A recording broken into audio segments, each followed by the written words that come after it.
Good morning. Good morning. Another good old Saturday morning here.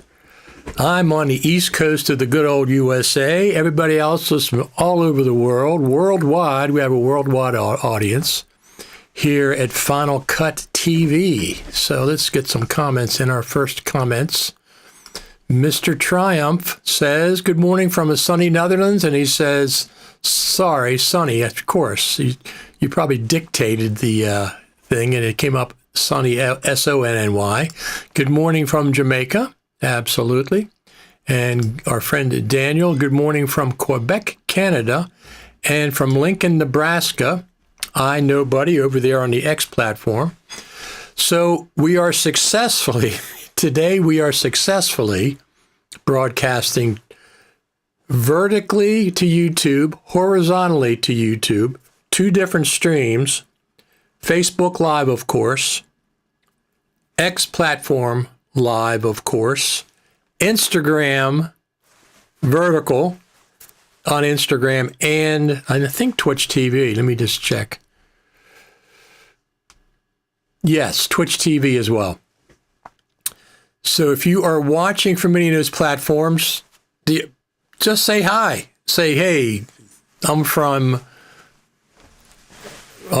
South Carolina. I'm from Egypt. Let us know where you're from before we get started here. Good old Saturday mornings. I mean, I've been doing this for 4 years. 4 years, almost. I think I've gotten 99% of the Saturday mornings I've been here. And you show up as well. Obviously, that's pretty exciting. Here we go. Hey, from Cape Cod. Absolutely. Make it full screen wide, please. It's full screen on on the one feed. You got to go to a different feed. You got to go to the horizontal feed. You're on the vertical feed.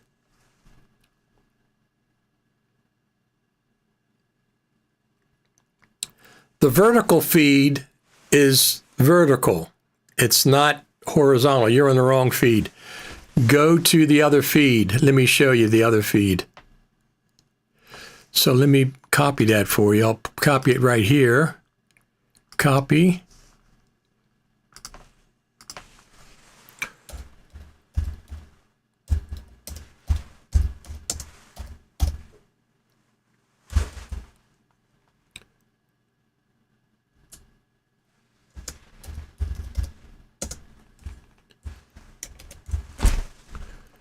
Here we go.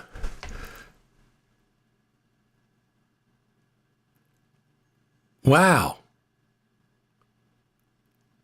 That came through 3 times. Weird. Horizontal YouTube feed is there. You're on the vertical feed. That's why you're asking me to make it full screen wide. You're on the wrong feed. I am from Brazil. Thank you very, very much for tuning in from Brazil. We love having people from all over the world stop in here. As usual. Mr. Triumph says, okay, now I'm in the right one. So here's the deal.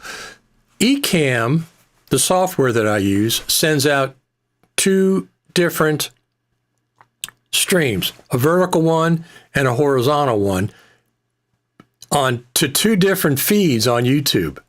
Okay, YouTube has a vertical platform and it has a horizontal. Now, usually we always go horizontal, but we started doing the vertical.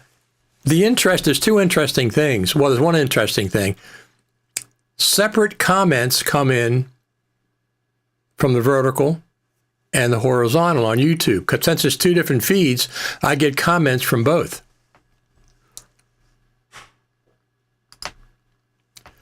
No worries, aspect. The thumbnail icon is smaller for the vertical feed, okay? I want to hear MFX will affect FX Factory. How do you mean? MFX is, you mean the purchase with MXF with Final Cut Pro. That's what we're going to be talking about. What the heck's going on there? So everything looks fine. Everything looks fine. Thank you very much. I use a real camera. I don't use a web camera when I'm home. When I'm on the road, I use the MacBook Pro camera. Apple purchase, yes. So, well, obviously, they purchased it for Final Cut Pro. Okay. Tim Cook did not purchase Motion VFX to play on his large screen Apple TV at home. It's obviously for Final Cut Pro mainly. Secondarily, probably a little bit for Motion. But if you look at the price of Final Cut Pro, $299, you look at the price of Motion, $50, that's probably about the importance that Apple puts into each one of those. They put a lot more resources into Final Cut as compared to how much they put into Motion. So there's a couple of 2 or 3 different things that can happen. So I got to keep up with these comments. They're coming in pretty hot, and they're coming in on both platforms.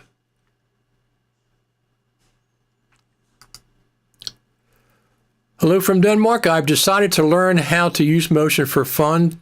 Thus, I have purchased a Ripple training bundle for Motion. Yes, and hopefully they'll keep that updated. Sometimes, thank you. Sometimes the updates are a little slow because a lot of people aren't buying them. It's like anything else. If you do tutorials and people aren't buying them, why update them? So why update them? So let me see. I'm going to keep going back and forth between the vertical and yeah. So it's interesting that I can't tell on Ecamm which version of YouTube the comments are coming from. I have to go back to YouTube itself and look there. So anyway. So Motion VFX is a premium plugin maker for Final Cut Pro, and I think they started doing some for DaVinci Resolve.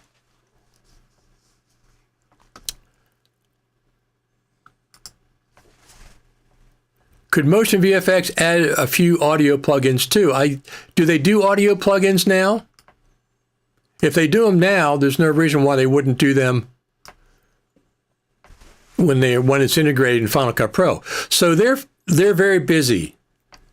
Final Cut Pro Apps team is very busy. I'm not sure how many of the Motion VFX team is now going to be on the Pro Apps team. I don't know. But besides bringing their catalog of plugins over, they're going to keep them working in the future. I presume part of the Pro Apps team. The Pro Apps are Final Cut Pro primarily by a long stretch. None of the other Pro Apps come close. Well, Logic comes close. Primarily Final Cut Pro, $300. Secondarily, Logic Pro, $200. Those are the 2 main Pro Apps that Apple has.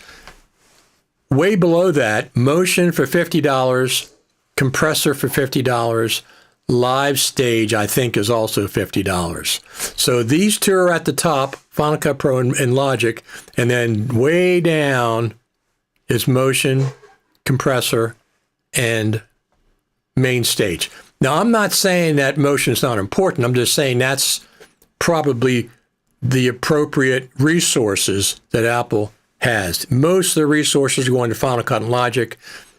And then down here, they're doing some resources for Motion and Compressor.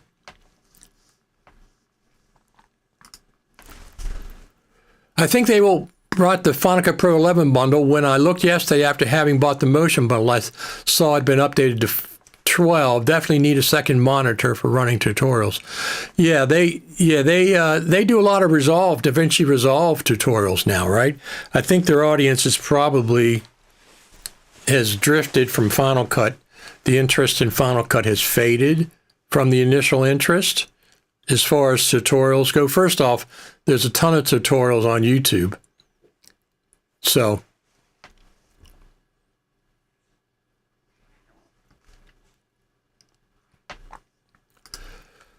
I finally figured out why some Alex 4D plugins weren't breaking for me. The installer folder was not localized on the newer machine, but now I have 2 installed because I use the non-localized copies.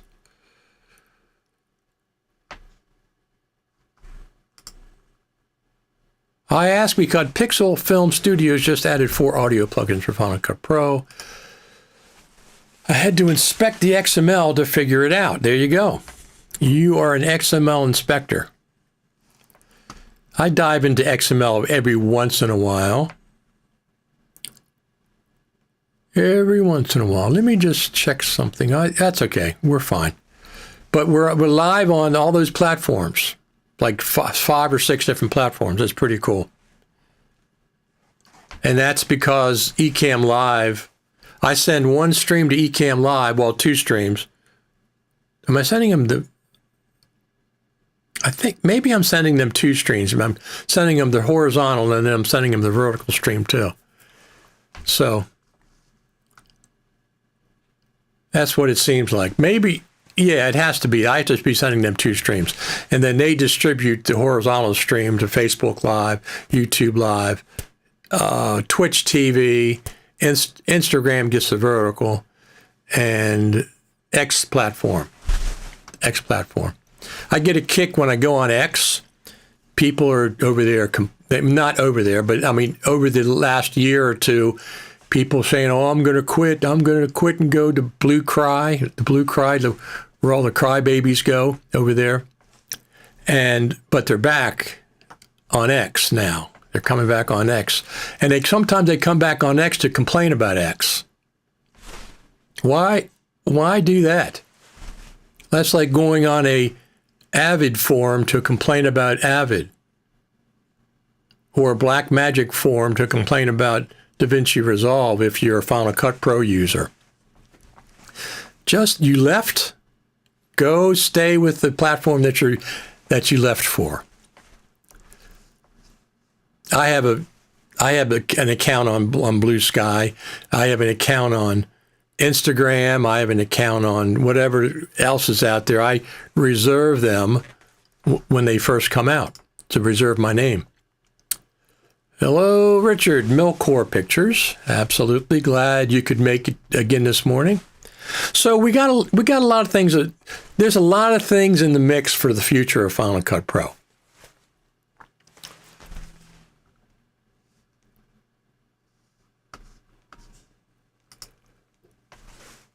The guys who created PostLab say they have an audio roles-based mixer. Is it true? How does it work? PostLab? I don't think PostLab. I think somebody else made it. Whatever. Listen, I don't want all these plugins to make Final Cut Pro complete. Don't want them. I want these features native in Final Cut Pro, like the scrolling timeline. Okay? We didn't have it for years. And then we had some kind of a pseudo scrolling timeline. It never really worked that well, so I didn't use it. And then finally, Final Cut Pro came out with it natively. Same with the audio mixer. I don't want a third-party plugin for an audio mixer in Final Cut. I can't be bothered with that. I want them native in Final Cut. Now, I don't know what kind of plugins Motion VFX has, but they have some premium content, premium 3D plugins, that could certainly end up in Final Cut. And since they're premium, if the Apple team takes Motion VFX stuff and makes it a feature in Final Cut, if they take something that's in Motion VFX and they make it a feature in Final Cut, I presume it'll be in both versions, the standalone version and the subscription version, if it's a feature. Now, if they just add plugins, let's just say they do the title plugins, all the title plugins, and they put them in the subscription version of Final Cut, and they put them in as premium content. They've already told us premium content, no matter what app you get, is going to require subscription. It's going to require subscription. So That's where some of the plugins could end up. Some of them could end up incorporated into Final Cut as features, new features, and some could end up as premium content in the subscription version. Yeah, I saw that. That command post. The command post, yeah, I saw that. But I'm not interested in that.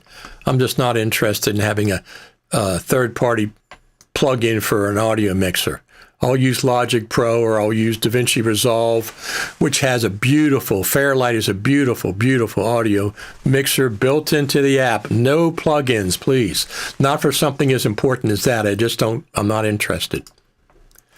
The localized extension on folder names is hidden by the Finder. There must be a hidden property setting that tells it not to hide it. Yeah.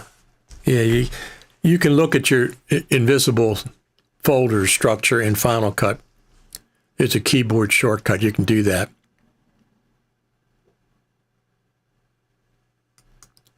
Do you know SpliceKit? It adds panels to Final Cut Pro as well as an audio mixer panel. It's great. Well, that's what we were just talking about. I want these features native in Final Cut. I don't want a third party. I'm not interested in a third party audio mixer. I'll use Logic Pro or I'll use DaVinci Resolve is what I'll use for audio. Good morning from our friend Ben.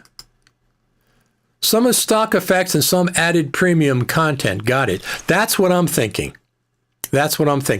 Because with the initial launch of Final Cut Pro in the subscription model, it didn't have any premium content.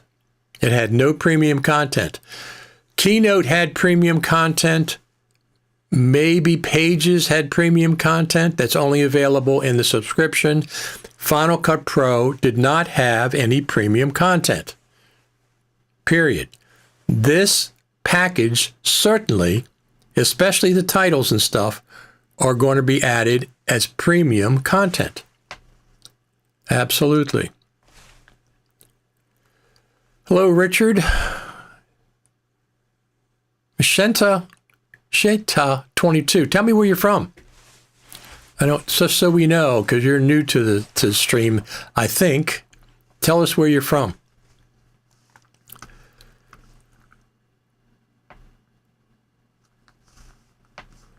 It's interesting. That's on the vertical. Ben, you're on the vertical version of Final Cut. Are you watching on your phone? Logic Pro forums complain about the confusing and overwhelming new packs. Hope Final Cut Pro doesn't go this route with the MFX stuff. So I think a lot of that's been resolved, Ben, with an update to Logic Pro. They were originally complaining because the legacy ones were missing, but the update added them back. But you have to do a couple of steps. So, Ben, are you on the watching on desktop Mac? But you're commenting on the vertical feed. I have two streams on YouTube. One is the normal horizontal, and then I've added the vertical stream, and you're commenting on the vertical stream. So if you're watching the vertical stream on the desktop, go to my YouTube channel. There's a normal horizontal stream there as well.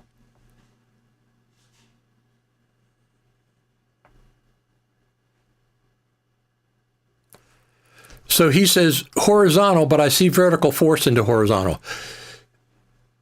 No, I can tell because your comments are coming up on the vertical YouTube stream.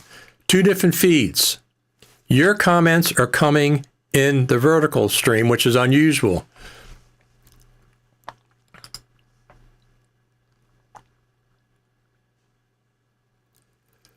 I put that up there. Here, go here instead. Let me see if I have that.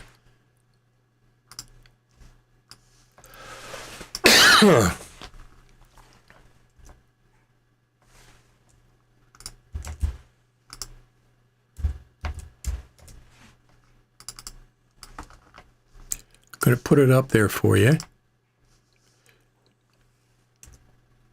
Damn it. I keep doing this over and over again. Well, I got to figure this out. Why? Okay, He's got it. Yeah, so let me just do this. I'm trying to do this. It's weird.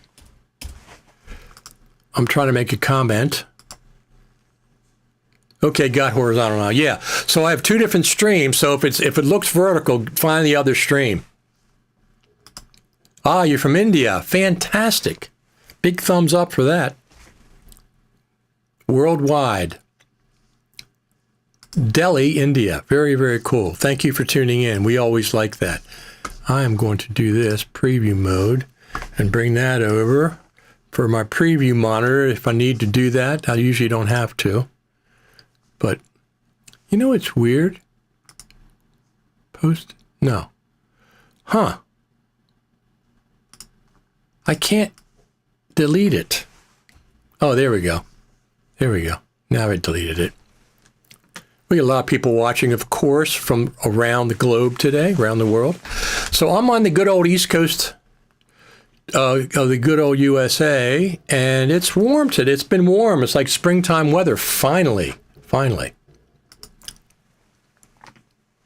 I can no longer use compressor with no interlaced H.264. I delivered to several TV stations who require it.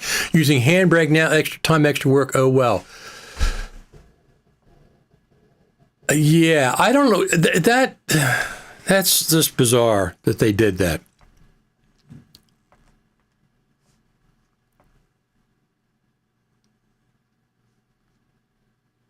So this you said Apple discontinued Pages. They didn't discontinue Pages. It's in the subscription model.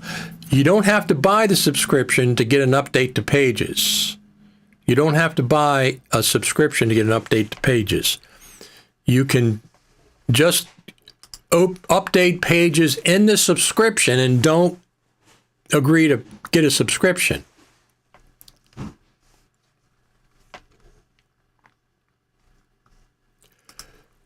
Yes, the old one, that's correct, but you can still update Pages in the, listen, Apple did not a good job clarifying all this nonsense. You can update Pages, Numbers, and I think Keynote. Yes, those three. You can't update the old versions perhaps, but you can update to the new versions in the subscription model, but you don't have to pay for the subscription. Don't pay for the subscription unless you want it.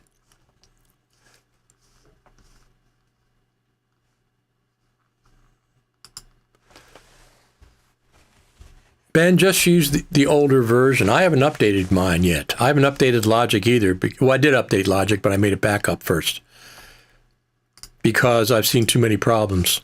So,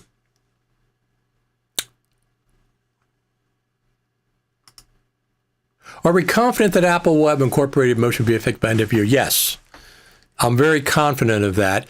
And I'll tell you why. They bought it. Some of this stuff is probably easier than the other stuff. Some of the listen, they can just do the plug-in pack for the titles. Say, let's say 20 titles, and they're going to add them to as premium content to the subscription. That shouldn't be that hard. Incorporating them as features into Final Cut Pro, I'm sure requires more work, but they got some smart people over there. They've got some smart people, as a matter of fact. Let's give them a round of applause. The good old Pro Apps team, the Motion VFX team that's over there too. So this is what I've been saying for a few weeks. I expect Final Cut Pro 13 with the Motion VFX integration, but that doesn't mean they're not going to add some of their own features.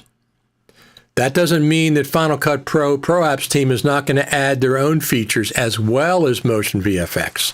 For example, they've had an audio mixer for years. They've had an audio mixer for years in Final Cut Pro. They just haven't released it yet. So that's already there. That's a feature I expect. So if they go to 13, Maybe we'll see the audio mixer at that point. But are we confident we'll see Motion VFX incorporated by end of year? Yes. I'm going to presume, since they've missed the spring, they said they were going to do the Creator Summit in the spring of 2026. Well, we're already going into May. There's only 6 weeks left in spring. There's no way they can do it now because people need 60 to 90 days to make arrangements. So spring ends on June the 20th, I think, maybe the 21st. So they've missed another self-imposed deadline for the Final Cut Pro Creator Summit. Now, that doesn't bother me. That doesn't bother me. They can't have a Creator Summit without a new feature update to Final Cut Pro. It makes no sense to have a Final Cut Pro Creator Summit without a major feature update to Final Cut Pro. So they just had one. 12 came out on January the 28th. I don't expect any major feature update for at least 6 months. That's typical with Apple. So that would be June, July. I personally don't want to see a Creative Summit in the middle of summer. People are busy. People are going on vacation. People are doing all kinds of things. It doesn't make any sense to do it in June or July. Plus, in June, WWDC is here. What I expect is for there to be a third announcement. They've already had 3. They already had 2. They had one in August of last year, September. Then they had one that was going to be in December. And in December, they had an announcement. Hey, while we're finishing our plans, blah, blah, blah, blah, blah, blah, here's some stuff that's happening at NAB. Well, some people thought that the Creative Summit was going to be in NAB. They never said that. You're letting your imagination, you're hallucinating that that's what they said. They didn't say that. They never said that. And I didn't expect the Creative Summit to be at NAB. How are you going to get to the Apple campus? One of the biggest features of doing the Final Cut Pro Creative Summit is going to Cupertino to the Apple Spaceship campus. They're not going to do that from Vegas. That was silly. People just jump to that conclusion, but that's what they do. Anyway, I never thought that was going to be the case. But they still haven't said what's going on with the Creative Summit. They said so far spring 2026. Well, I don't think that's going to happen at this point. I think they're going to push it back to the fall, probably November. Probably November. That would be fine. They canceled it for 2025. We didn't have a Creative Summit in 2025. It's not annual unless you have it every year. Okay, so it's not an annual summit, but they didn't have it. They canceled it for 2025. So far, we haven't seen an announcement for 2026. So, and I really don't want to see it morph into the Apple Creator Studio Summit. Nah, that's nonsense.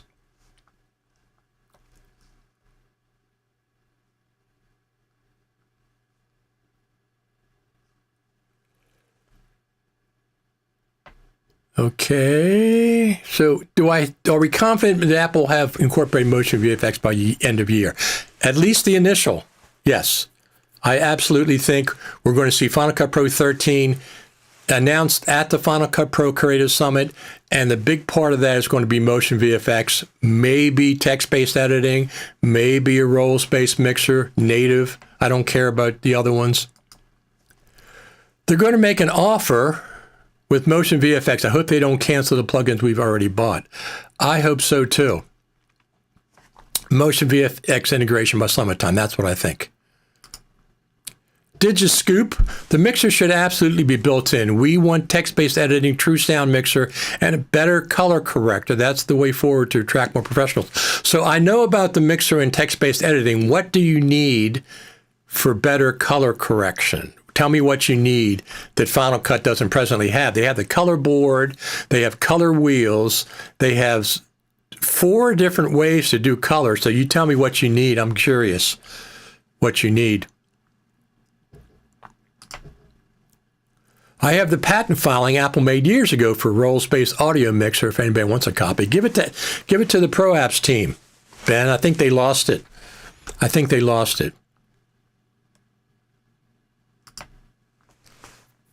I would like to have an option to lock audio in Final Cut Pro.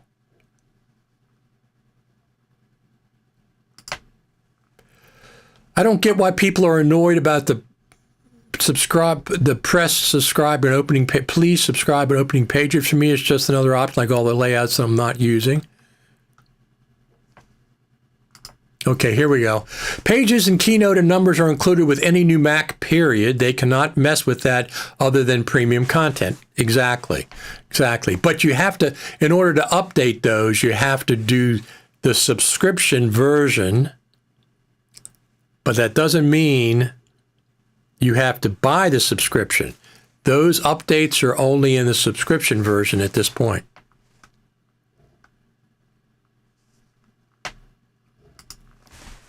Personally, I don't care about additional content. I don't use it. Most of it is amateurish, in my opinion. When I do use templates, very few third-party, and I'm good. Well, but Motion VFX, I think you might be interested in if they get incorporated. They have some quality stuff. Yeah, Summit has to be after WWDC at this point. Here's the other consideration. They got a new CEO coming in September the 1st. Apple's Final Cut Pro Apps team is a small department in the giant corporation that is Apple. Very small. Okay? Yes, they sell Macintoshes. Yes, they sell MacBook Pros. Yes, they sell iPhones for making the content in iPads. Yes. But there's still a very, very small subset of the bigger Apple. So they got this, WWDC in June. Then they got this big transition going from one CEO, from Tim Cook to John. September the 1st, which means John's going to be introducing the new iPad, the new iPhone 18 Pro Max.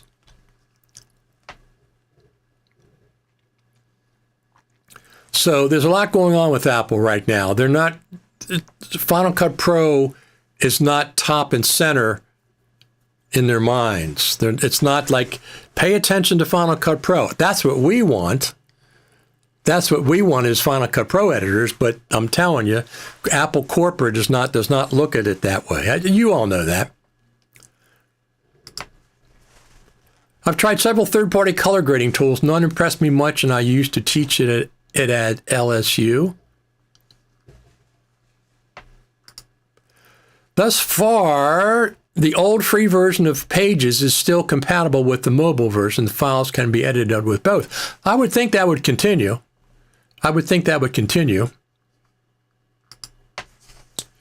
Hopefully they work on team collaboration on Final Cut Pro. That's one of the biggest things that I've seen people request. Now, I personally don't care about that because I don't collaborate with anybody. Rarely. I collaborated with Brad Olson. I was the co-editor on Off the Tracks, the documentary about Final Cut Pro, with Brad, and we collaborated on that because he's in Utah and I'm back in Maryland, so we collaborated on that. He sent me a hard drive with all the initial footage on it. I downloaded that to my RAID, made a backup copy, sent him the hard drive back, and then we would just exchange library files. Or we might have used Frame.io. I don't remember how we did that.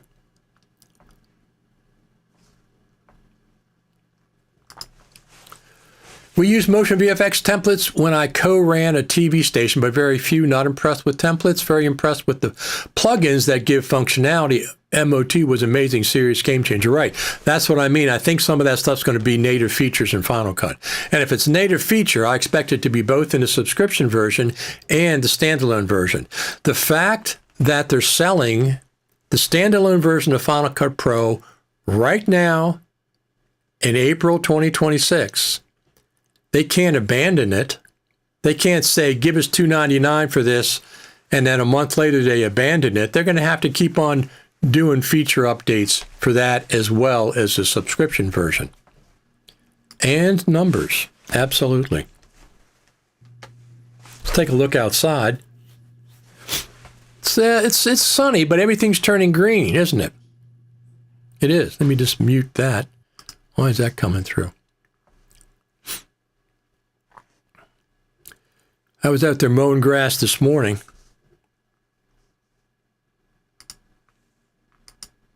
Copy Copy of Mevo. Oh, there we go, Cam link. Yeah, I was out there mowing grass this morning. I did a quick mow. I got the zero turn. That thing is zip.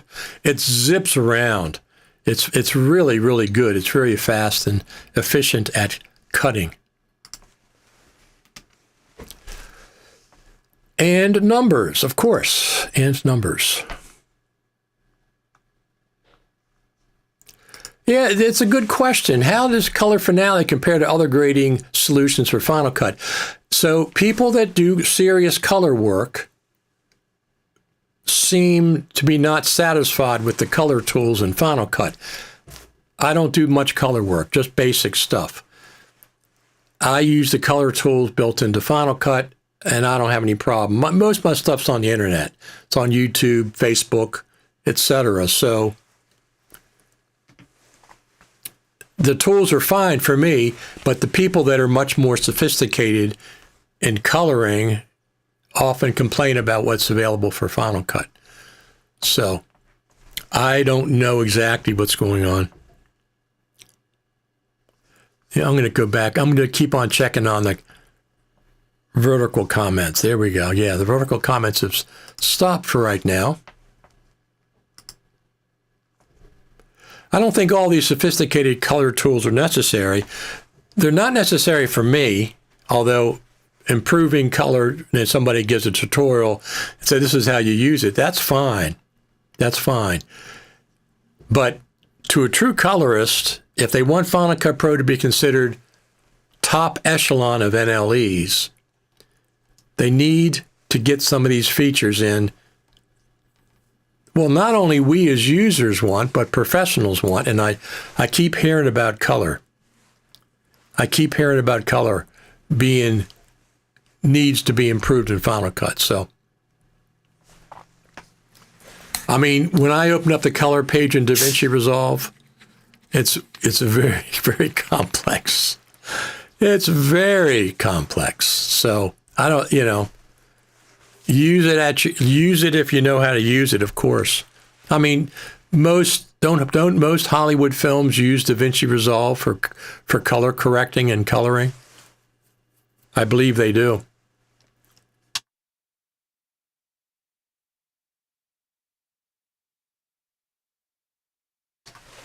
I believe they do.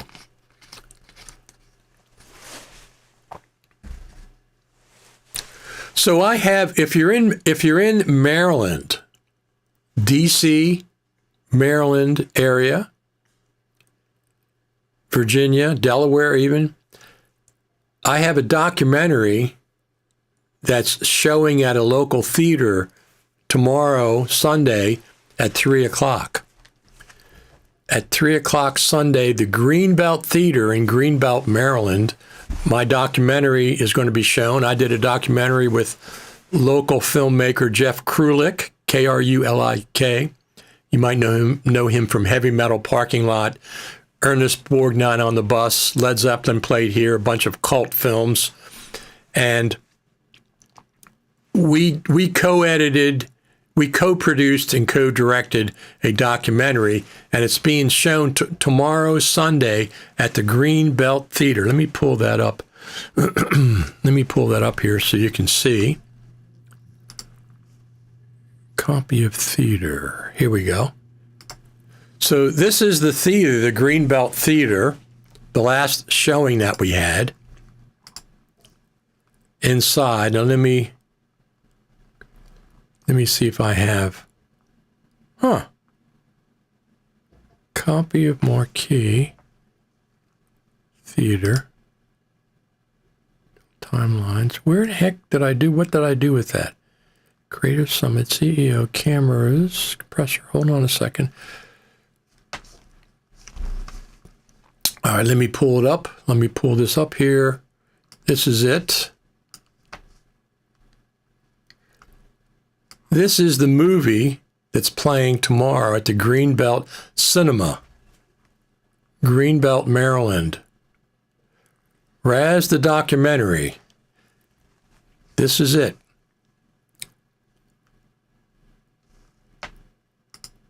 If you're in the area, if you are in the area, let me just push this over to over to there. Now, the weird thing is when I first push it over, I got to resize it over there for good old Instagram. But I'll be there tomorrow, the Greenbelt Theater in Greenbelt, Maryland. This is the documentary. This is the fourth time we've shown it locally in the D.C. area. It's a good documentary. It's about a rock band, a good original scruffy rock band that should have made it from the D.C. area. They're pretty famous in this area. But it's Raz, the documentary, over at the Greenbelt Theater, Sunday, April 26th at 3 p.m. I'm going to be there. Jeff's going to be there. If you're in the area, stop over. Stop over and watch the documentary and say hi. Now, so speaking of that,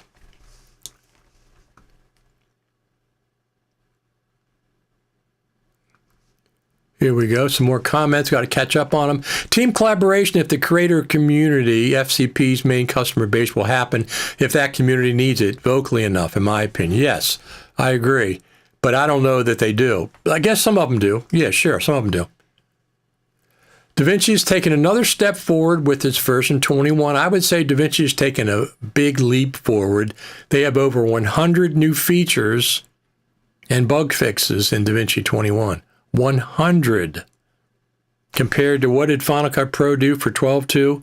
2 bug fixes, no features, just 2 little bug fixes when they went from 12 to 12.2. But that's okay. You got it. We realize that Final Cut's not going to ever be DaVinci Resolve when it comes to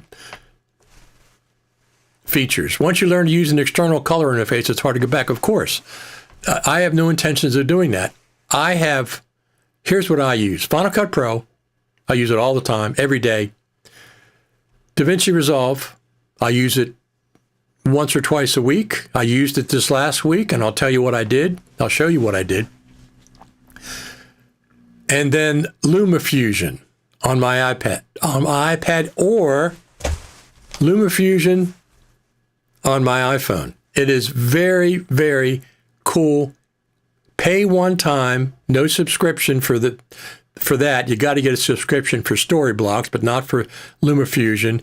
And you can buy add-on packs. Once again, no subscription. I can edit videos on my phone with a sophisticated NLE like LumaFusion. So that's what I use. Well, Logic Pro, but I'm talking about video editors. Final Cut Pro, DaVinci Resolve, LumaFusion. Those are the 3 that I use. Final Cut Pro most of the time. All the time. You didn't go to NAB. No, I decided not to go. There really wasn't. Listen, the reason I go to NAB is if there's something big happening with Final Cut Pro. Well, no, there's nothing big happening with Final Cut Pro at NAB, which is not unusual. They haven't had anything big. NAB is not a Final Cut Pro event. It is not a Final Cut Pro event. Will I go next year? Maybe. I think the numbers from 2025, where there are 55,000 attendees, they might have gone up to 60,000 this year, which is good. This is what I hear so far. If they maintain that 55 level and stabilize that and go up from there, that'll be cool. I'm not against it. I mean, even if it's not Final Cut Pro centric, and it's not, I do enjoy it once I'm there. I don't enjoy packing up in the hotel and trying to get back home, but it's okay. Yeah, I can also go to NAB New York, which is not as big, but that's easier because I take a train up there and a train back. But I might go next year. We'll have to see. But there wasn't anything really that attractive to me other than black. Here's the 2 things that are attractive to me. Going to the content creator party on Sunday night. FMC has it every year. I really missed not seeing that this year. And then going to the Black Magic area and just mingling with the people and watching the tutorials. They have a giant thing. And there's a couple of other things as well.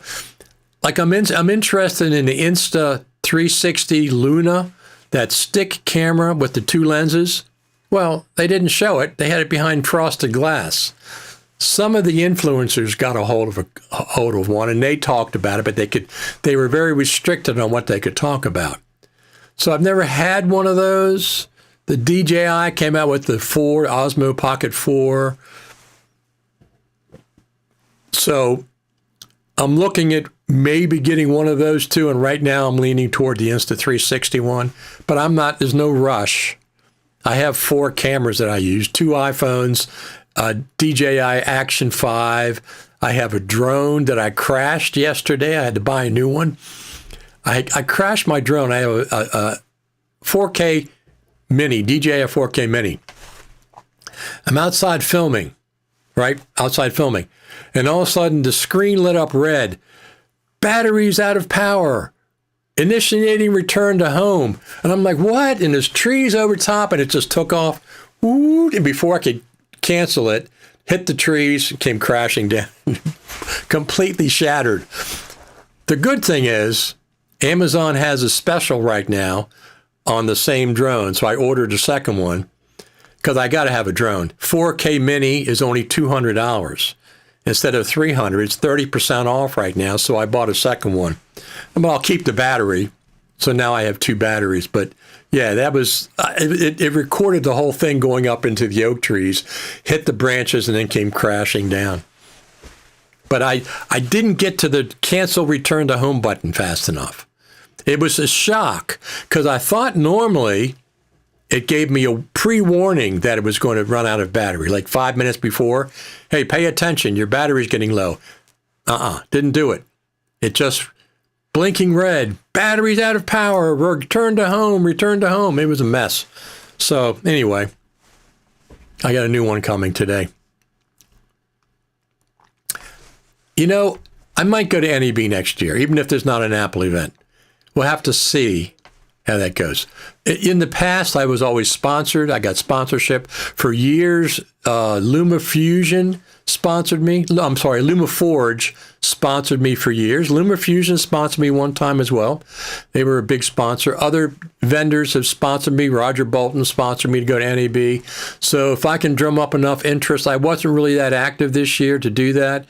I know Eric Emmerich down in Florida gave me a big push. He gave me a super chat here on YouTube. And that was, okay, maybe I'll go, but it turns out I didn't go. So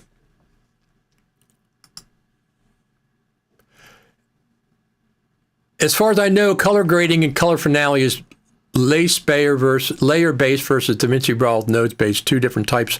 Workflows for pro colorists. Okay, I'm going to see who this is. Good morning and happy Saturday. So Kilobyte 808, where are you from? You're coming in from Twitch TV. Tell me where you're from, where you're located. I'm really glad somebody's coming in from Twitch. We got people watching from all the platforms. Let me see vertical YouTube, horizontal YouTube, Twitch TV, Instagram, Facebook, and X, good old X platform.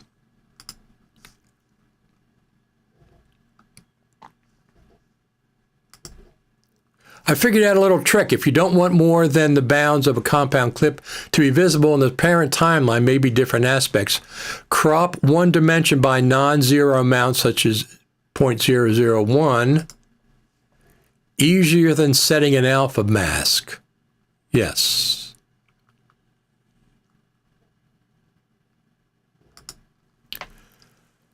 A move that could maybe make sense would be for Apple to acquire Color Grading Central and just build that into Final Cut Pro. Well, don't you think that they're working on a color internally? I would think they would be. I'm here reading the Final Cut Pro manual. Please tell your friends to read the manual too. It's really, really good. It's quite comprehensive, and I'm learning some new stuff from it. Yes, absolutely. It's a really good manual. It's a very, very good manual. Alpha Mask was using a solid generator set to Alpha Mask compositing overlaid inside the compound clip. Gotcha.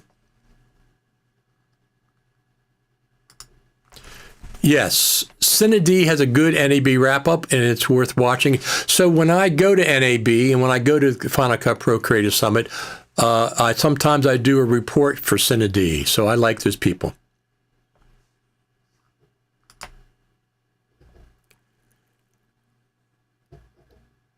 Oh, this is the person. This is the scammer, or the not the scammer, but whatever on. I forgot. I put him up anyway. When I did TV, the Gold Master said never use iPhones to film with, but we did edit, deliver. Then he's down. How much better the big cameras do? iPhones can shoot that good. We laugh so much. Absolutely. Collision avoidance is my next upgrade to DJI Mini 5. So they have a new one out, right? They have a new one out. DJI has a new drone out that's like a step up from the 4K Mini that has sophisticated optical avoidance. Listen, I bought the Neo 2 and I sent it back because it had optical avoidance. It didn't always avoid obstacles. Not only that, if you had an object in the screen, sometimes it would get confused and think you were signaling it with your hands. I had that thing fly away multiple times. It just takes off by itself. And when it's flying away, you can't control it. It won't pay attention to your hands because it's behind you and stuff. I sent it back. I didn't like it. I didn't like it for that reason. So I went back to my 4K Mini. And listen, it was my own fault. As soon as I saw that red, I should have immediately been prepared to cancel, return to home, and I should have brought it down. But for some reason, usually I got a pre-warning. This time I didn't think I did. I think I just got the red flashing. It's out of power. We're going back home. And mine was set to rise to 100 feet and then go to a straight line to return to home and then drop. Well, the problem is we were underneath of 100-foot oak trees. So the branches were completely covering that. There's no way it could go through. But that was my fault, I think. But now I know where that return to home button is. It's a physical button on the controller, and it's also on the screen to cancel. But next time, anytime I see red, I'm going to lower it immediately and just wherever I am. Why vertical on YouTube? Just curious. Because it doesn't. Some people watch on their phones, so they have a vertical feed, and it doesn't cost me anything more. I'm just sending one feed to Ecamm, and then they distribute the vertical. I'm doing it for Instagram. I'm not doing it for YouTube specifically, but since I'm doing it already, it's a different framing. Doing it already, I figured I'd send it to YouTube too. As a matter of fact, right now I'll tell you. Let me see who's watching. Yeah, I get seven people watching on the vertical and 17 on the horizontal. So there's two different people watch on their phones. They would rather have a vertical feed. I mean, personally, I just watch with my phone this way, but some people like it. So it's two different feeds, but it's interesting because different comments come in. Bot spam, that's what it is.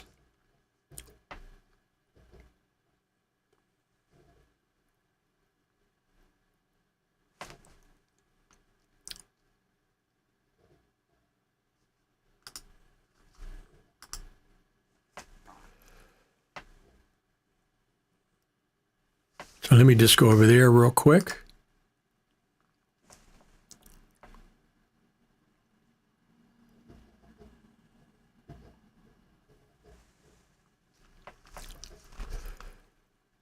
Okay, here we go. Bought Phantom 4 Pro, first release, still using it. Great drone. That's a big one, right? So do you have a license? Do you have a license?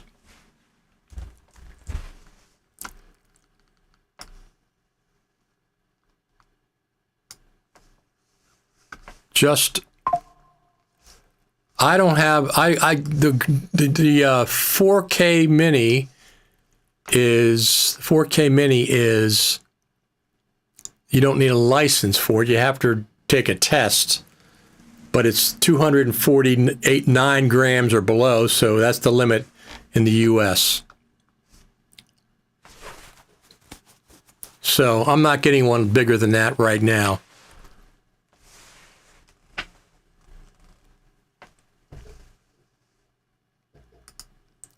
See, I didn't know that. Ben's FAA license from the start since I fly commercially. There you go.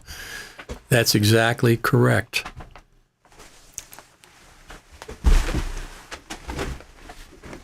That is exactly correct. 4K, if you have a license, that's what... I don't fly commercially. I just do it for my enjoyment and a little bit of stuff. I mostly fly over top of my acre and a half. I can go up and stuff. Yeah. But anyway, so I crashed yesterday, and then I crashed it yesterday, and I bought a new one. It just so happens there's $100 off. From instead of $299, it was $199. So I got it for 30% off just by luck.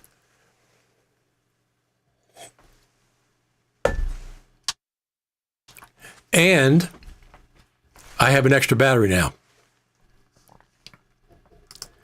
I hear TV makers are phasing out 8K sets. Are they? You mean they're going back to 4K sets? I have a 4K set. I've had it for years. Is that what you're saying? They're not going to 12K or 16K. I can't imagine that. I cannot imagine that. Got another one of those. So we have a lot to look forward to for 2026. I don't know. Tim Cook is not leaving. Okay, that's the graphic. He's not leaving. He's switching. He's opening up the CEO position to this young guy. I think he's 50 years old, John, and he is staying in Apple. He said he tends to stay here for quite a while. He's not leaving. So I don't know how that's going to affect. We don't know how that's going to affect Final Cut Pro. We don't know how Motion VFX is going to affect Final Cut Pro. And we don't know how these two, the new CEO, John, and Tim Cook's new position is going to affect Final Cut Pro. That's not a top priority for either one of those two. Okay? iPhones are. iPads are. The new Macs are.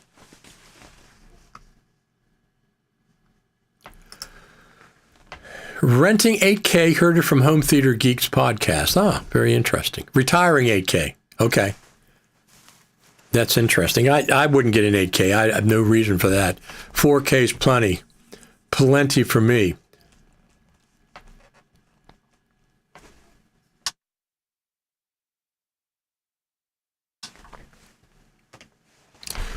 Let's see what's going on back there. Nothing much. Everybody's, it's kind of a little bit overcast, but the birds are out making nests. We got bird feeders. We got cats, squirrels, chipmunks, all kinds of birds out there usually. We've got a couple of community cats that we take care of.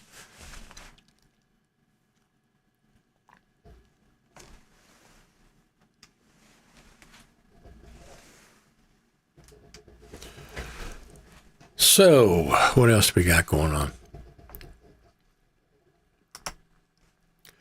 8K TVs are dying. Broadcasters get a hard time to jump onto 4K. People seem to prefer numbers of channels instead of pure picture quality. Exactly. Makes it less likely to get an Apple TV 8K box. I really don't care. I've been on 4K for years and years and years, and I really like it. I mean, it's good enough for me, that's for sure, at this point. I shoot in 4K everywhere, except for my Lumix S5 Mark IIX. My Lumix S5 Mark IIX, I shoot in 6K, usually 16:9, sometimes open gate, but usually 16:9. And I shoot with my iPhone. I have a Beast Grip Pro cage.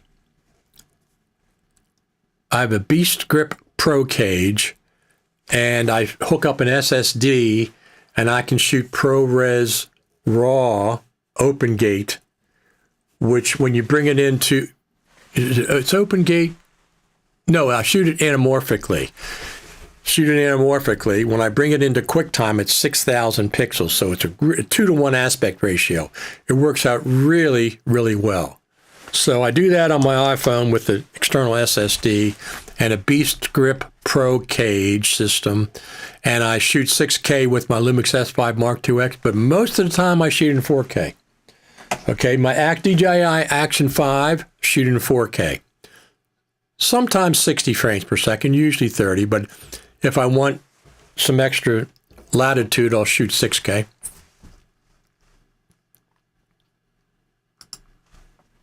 I thought it was a parasol stand, but it's to feed the birds. That's correct. The parasol, no, what looks like a parasol is it's a squirrel guard. Keeps the squirrels from coming up and getting into the suet cages. I have an 8K still in this box waiting to replace my 4K. There you go. Storymen means more to people than pixels. In fact, HDR seems better than pixel count. I think HDR seems good enough most of the time, but not always. 8K sources are usually YouTube or an upscaling box. Yeah, I have no plans on, I shoot 6K for some stuff and then everything else is 4K. 4K works well. Even if I work in a 1080p timeline, I still shoot in 6K. I still shoot in 6K.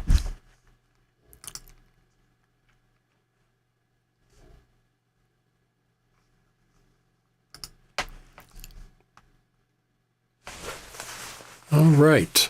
So one of the things that I did, I have the movie I'm showing tomorrow, documentary in Greenbelt, the Greenbelt Theater, if you're in the local area, tomorrow. Now, this is one of the very, very cool things of DaVinci Resolve. So I had to make a DCP for the theater. I made a ProRes RAW. I made a ProRes HQ master file, and I made a DCP out of that. Well, I used two different programs. I used DCP-O-Matic to make one of the DCPs, and then I used DaVinci Resolve to make the other DCPs. Matter of fact, let me just do something here. I want to hold on one second. Okay, I want to give a lot of credit to my friend Sebastian Leitner. He helped me so much with making the DCP in DaVinci Resolve. He's a DCP expert guy. He's on the Final Cut Pro International Facebook group. Thank you so much. He helped me so much. I think it was last night or Thursday night, one or the other. Thursday night it must have been. Getting this DaVinci Resolve is complex. Making a DCP in DaVinci Resolve is extremely, extremely complex. But Sebastian, I want to thank you personally for that. Now,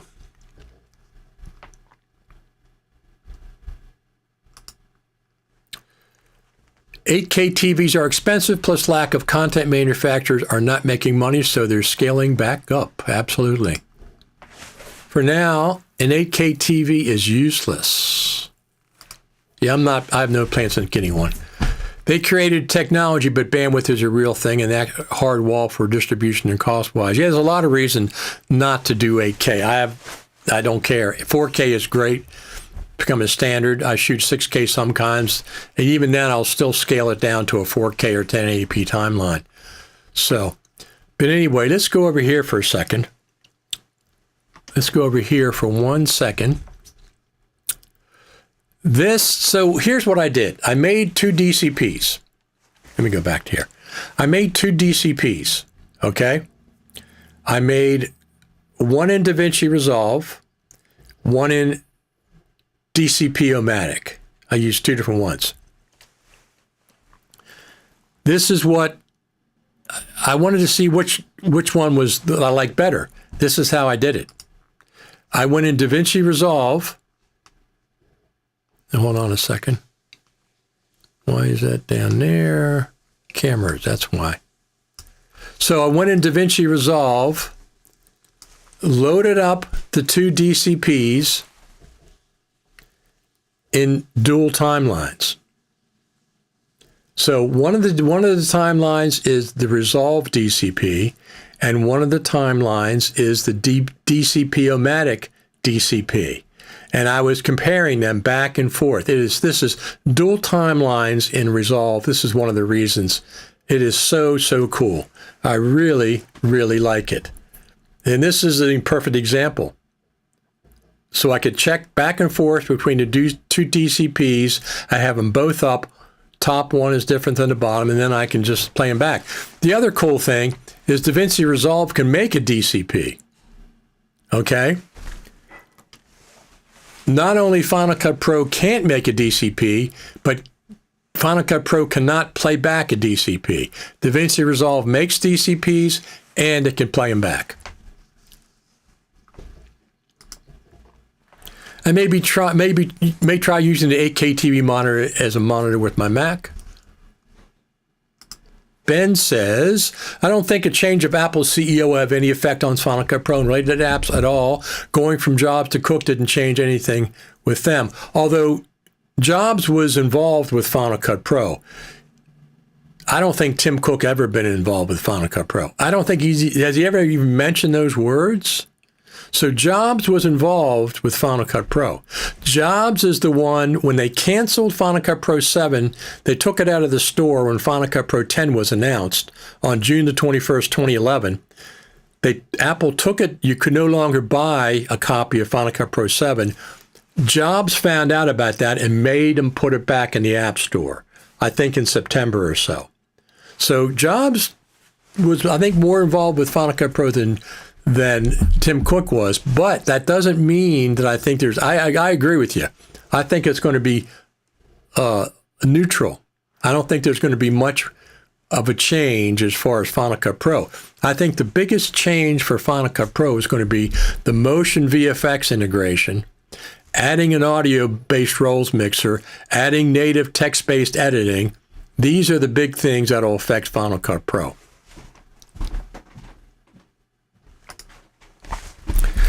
Cook never had a situation like the one Jobs had also. No, I realize that. But my joke is that Tim Cook doesn't know what Final Cut Pro is. But of course, that's just a joke. We should remember the 3D people refusal twice in modern history because they said no one don't want. Put glasses on their face plus incompatible glass solutions too. Yeah, that doesn't really interest me. The Vision Pro, I'm not going to get one. I'm just not. It's just too much. When they make a Vision Pro that looks like these, maybe I'll get one at that point. And does more.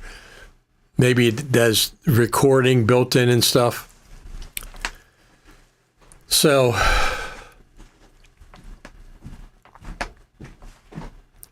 I think we're going to have some good things in 2026. Of course, I always, when it comes to Final Cut Pro, I'm like the eternal optimist. I always think the next thing's going to be great. The next thing's going to be great. I don't always think. They really brought my expectations down 2019, 2020, 2021. Not even because of COVID, because when they gave us 10.5, it was like, what? It's taken us 3 or 4 years to get from 10.4 to 10.5, and the only thing is it's M1 compatible. So since 10.4, 10 or 11, whatever that one that came out in August was, it had 11 updates to it. Now they get 2 updates and they go to the next big number. So numbers don't mean anything when it comes to updates to Final Cut Pro. Look, they went from 12 to 12.2. What was it? 2 little bug fixes. 2 little bug fixes. They didn't even go to 12.1. They went to 12.2. And it was 2 little bug fixes, no features. So I don't expect features from Final Cut Pro like the way that Blackmagic Resolve does them. They come out like every time somebody has a dream, they put out a new feature.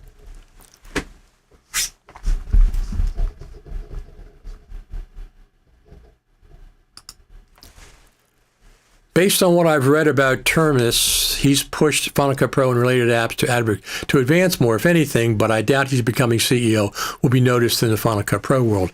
Well, it really, yeah, I mean, the Final Cut Pro apps team, do they even interact with the CEO? They probably can't even get up to Tim Cook's office. They probably get blocked with somebody higher up that says, no, you report to me and I'll talk to Tim Cook about it. That's what I presume. But, you know, they're a good team. They're good people. They're going to be giving us some new features. I'll be excited to see the motion VFX is going to be a big deal, I think. But that doesn't mean they're not developing other native solutions for Final Cut. Audio-based roles mixer, text-based editing, natively, not third-party plugins. Third-party plugins or whatever they are, extensions, some people like them. I'm not a big fan. I want to see things native. I use a couple that I really like. Until we get text-based editing, I use ScriptStar. It's $10. It's phenomenal. It's phenomenal. I use, what's the one I use for backing up? Backups for Final Cut Pro. I've been using it for years. It's $20. It saved me. It saves me. It's like a backup solution for Final Cut Pro, but you decide where the backups go. You name the backups. You decide how often. You can do it manually.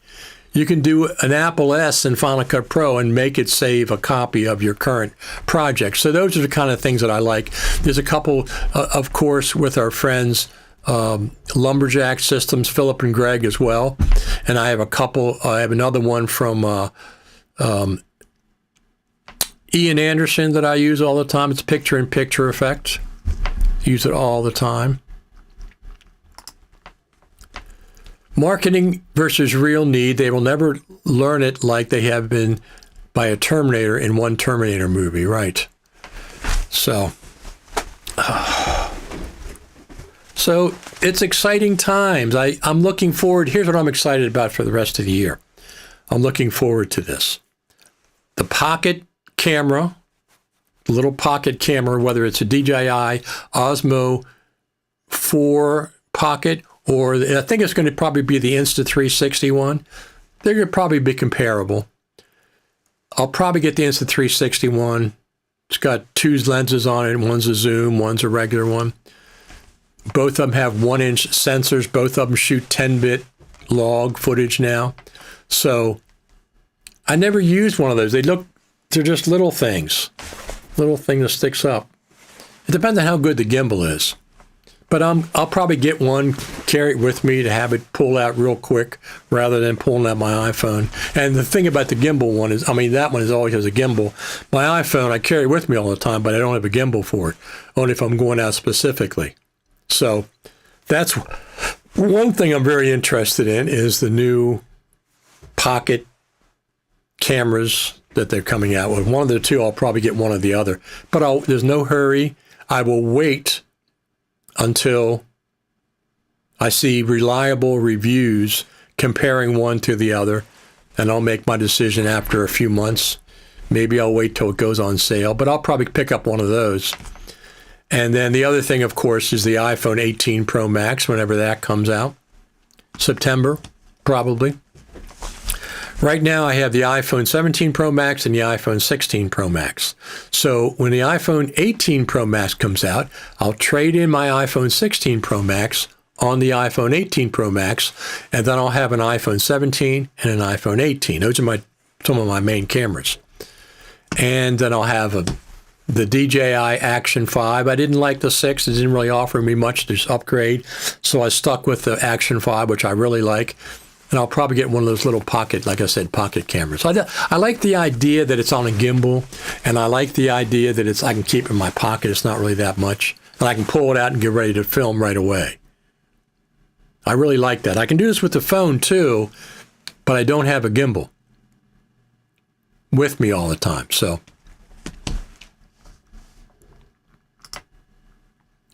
got to go to work. Everybody's having a good weekend. Great show, Richard. Until next Saturday, be well, do good, keep in touch. Absolutely, Ben. Thank you very much. Ben and I talk offline occasionally, back and forth. Thank you for tuning in, Ben. Imagine a team of creator working together, but having a Vision Pro glued to their faces, where the human creator contact on a group. Yeah, I mean, I don't like that little projection that they do of your eyes in the front, so it looks like you're looking. I just thought that they're too big and bulky for me. I don't like the idea of the looking at surround is different, but that big bulky thing, I'm not going to get one of those. I just don't want it. I'd be embarrassed to be in public with it. People talk about going to the beach or going on an airplane. I mean, on an airplane, perhaps watching a movie. Yeah, but I don't want to take this big thing with me. I just don't. Doesn't interest me. Does not interest me. So people that like it, that's completely fine. That is completely fine. Oh, so I'm interested in the pocket camera, whatever one I get, and seeing what Motion VFX, how that affects Final Cut Pro and the Final Cut Pro Creator Summit. I'm interested in, those are the three things I'm most excited about. Of course, the iPhone 18 Pro Max, whenever that comes out, September, with John Turnus. Yeah, that's pretty cool. That is pretty darn cool. And my movie tomorrow. Don't forget my movie if you're in the area. If you're in the area, don't forget. Greenbelt Theater in Greenbelt, Maryland. I'll take some pictures. We had some, let me see. We had some pictures. That is the dual timelines. Here is, so this is what it was like last time when we showed it there. This is what the theater looked like the last time we were there, which was 1 year ago in March. This is the documentary playing. This is the people that came. We expect a similar crowd tomorrow. This is the Greenbelt Theater, so that's pretty cool. So that's our documentary. We edited it in Final Cut Pro, of course. Of course, it was edited in Final Cut Pro. Could I work with it in DaVinci Resolve? Yes, yes, I could have. But I did it start in Final Cut Pro. We finished in Final Cut Pro. I used DaVinci Resolve, like I said, to make the DCP and to watch the DCP. What do you think about the DJI Osmo Pocket camera series? I'm going to get either the DJI Osmo Pocket 4 with the two lenses, or I'm going to get the Osmo 360 version with the two lenses. Very, very, very possibly I'm going to get both of those. Well, I mean, one of those two, whenever they come out. I'm not in a rush. I got plenty of cameras to work with, but I'm going to get, I like the idea of having this thing in my pocket. I can take it, it's easy, and I can pull it out and start filming instantly on a gimbal. Of course, I have this all the time, but I don't have a gimbal. And I can do this really quickly, but I don't have a gimbal. So if taking a picture is one thing. If I'm filming, I like the idea of having that pocket camera. I never had one, but they're pretty sophisticated. Plus, they're doing 10-bit now. I don't think they were doing 10-bit before. I think they were doing 8-bit. Now they do 10-bit log, which is really good. Have you had any feedback from FMC at NAB from your contacts? I have not, and that makes me suspicious that it wasn't maybe up to what they expected. Attendance-wise, not quality-wise. But listen, NAB is not a Final Cut Pro event. It hasn't been since before 2019. It hasn't been a Final Cut Pro event since 2011 when they had the Super Meet that they introduced Final Cut Pro 10. It's just not a Final Cut Pro event. So I'm sure, here's what I heard so far. This is unofficial.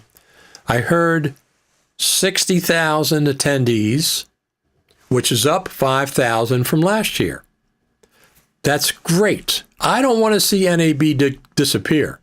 I liked going to NAB, but I got to weigh it financially. For example, it would have cost me $1,200, $1,500 to go to NAB for 3 nights, airfare, hotel, parking at the airport, et cetera, airplane rides. Instead of since I didn't spend that $1,200 to $1,500, I'm going to get a pocket camera. I'm going to get me a pocket camera for that money, same money. After NAB's over, I'd rather have the pocket camera. So, but I might go back again. I kind of miss it. I'm looking at the footage and I say, man, I remember all this stuff. So, but a lot of the sponsors that I've had over the years, a lot of them are not going to NAB, didn't go to NAB either. So, Roger Bolton was there in 2023. I filmed him. LumaFusion was a big sponsor of mine. They're not going. A bunch of other ones are big sponsors. They're not going. So, I have to see. When I watched the footage, I really enjoyed it. And I said, man, maybe I should have gone. So, little bit of regret there. We'll see. Next year, so what I did is I get the hotel, I get the airfare,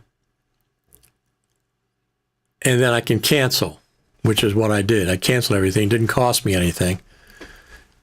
You cancel, it doesn't cost you anything. So we'll see. Next year, we'll worry about it next year.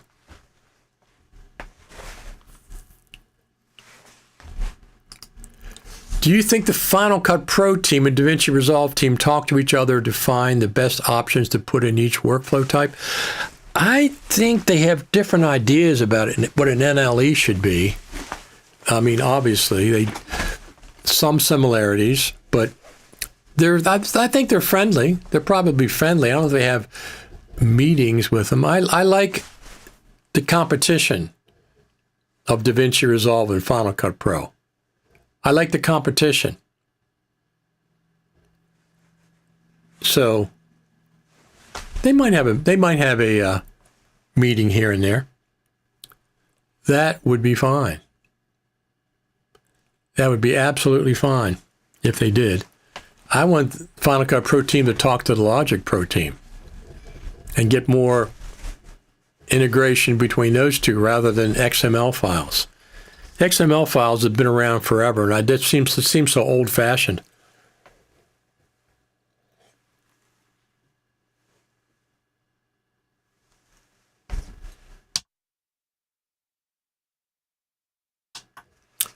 So one of the other things, let me see what else I got. That's the movie theater. Let me turn that off. Cameras, theater. Oh, this is pretty cool. As a matter of fact, can I do that? Let me see if I can do this. This is the, turn that off.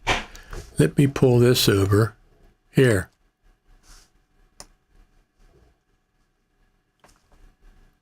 Let me see something here. Add overlay or present video. Add overlay. So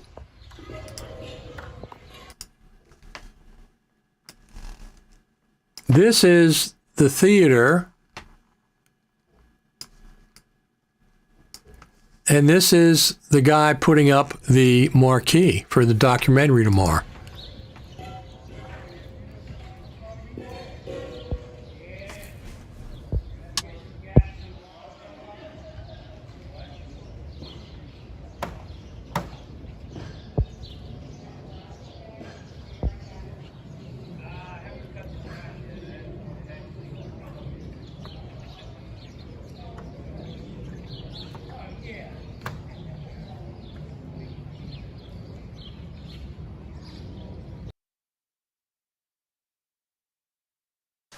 What happened was my co-producer was going there to look at the DCP, make sure it was playing right and everything.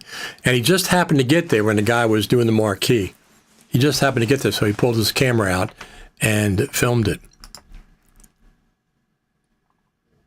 I went to NAB because I live close enough to drive, but still an expensive town. So I'm a little jealous that you went. When I watch the videos, I say, Bill, I really like that. Now, I want NAB to continue. Absolutely. If they indeed did get 60,000 people this year, that's an increase from last year. So I think they might have gone up. Last year was 55,000 attendees. This year, so far, they said 60,000. Even if it stayed at 55,000, that's good that it's stabilized. And I hopefully it goes up from there. And maybe I'll get enough money to save up to go next year, regardless of what Apple does, because Apple didn't do anything. They gave us 12.2 with 2 little bug fixes before NAB, which I appreciate, but it's not much.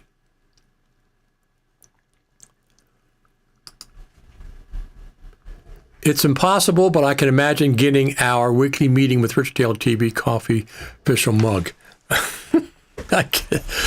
If enough people wanted it, I'd look into that. I had T-shirts with my shows in the past. I had Final Cut Pro Radio T-shirt and Roots Rock Radio, my 2 podcasts. So here's the deal. I've kind of morphed into from Final Cut Pro Radio to these Final Cut TV weekly episodes live. So I haven't given up on Final Cut Pro Radio, but I don't do it like I used to. At one point, LumaForge was sponsoring Final Cut Pro Radio, and I put out 2 episodes a month. Now, here's the deal. It's easy to do a podcast about Final Cut Pro when there's something new and exciting to talk about. It's much harder to do a podcast about Final Cut Pro during the summertime when nothing's happening for 6 months at a time. 4 months is no Final Cut Pro news. It's much harder, but I kept it going for years. But like I said, I've morphed into this show, the Final Cut TV show. Haven't given up on Final Cut Pro Radio, and I'll probably put an episode out shortly. But it's not, this is my new Final Cut Pro Radio, but this is Final Cut TV. I will continue to do Final Cut Pro Radio, but this is my real Final Cut Pro show. So this one right here on YouTube. Final Cutters merch, absolutely. Anybody a good designer, graphic designer? I guess I can get AI to make up some graphic designs, see if I like one enough. I mean, I can do a T-shirt, I can do coffee mugs, and what it is now is I go to some place and I give them a design and send people there to get it. They do the mailing, the packaging, and the billing and all that stuff. Certainly don't do it to make a profit. That's not the way it's ever worked.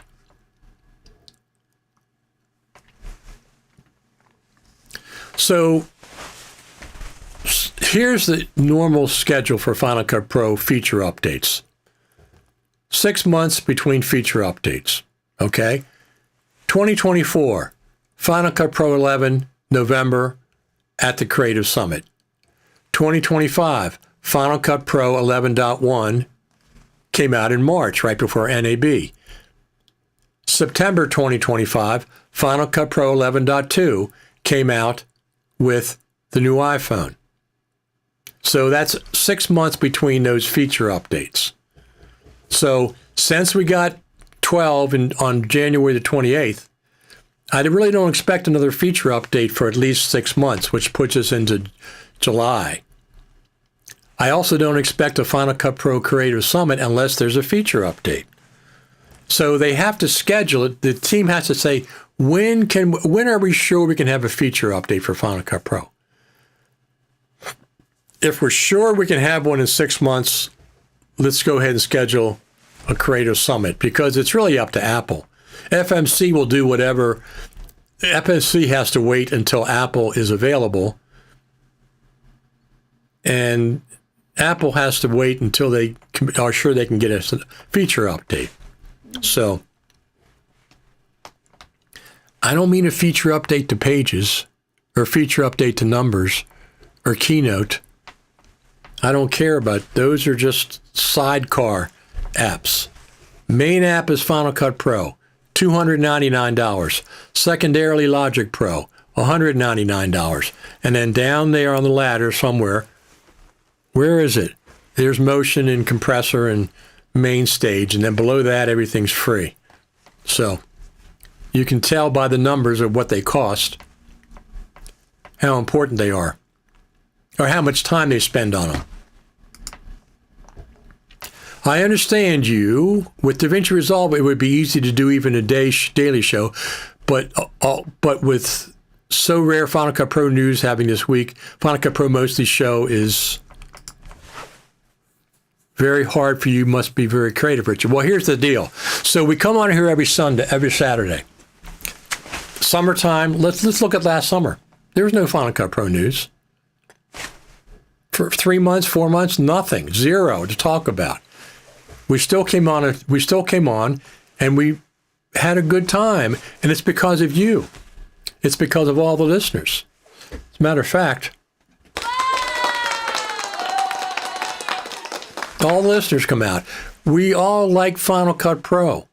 We all like it. So we show up here every Saturday at 10 o'clock. It's a regular thing now. And we talk about Final Cut Pro. Thank you very much.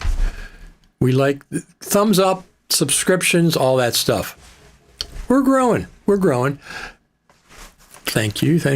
So let me just see if I pull that up. I don't know if I have that up. I think I have it up here somewhere. Oh, let's see here.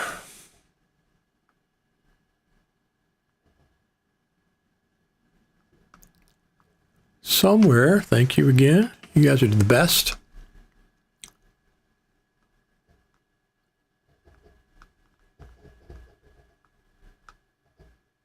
It is somewhere here. Well, let me just do this. I'll do this instead. Let me go over here and do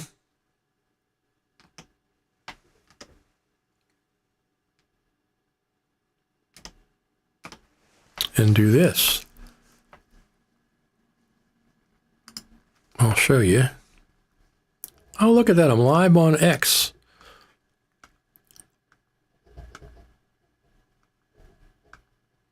I'm just going to pull this up because here we go.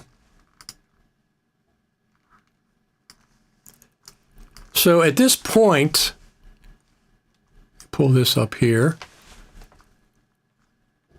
At this point, we have, go back to the theater there, turn that off. At this point, we have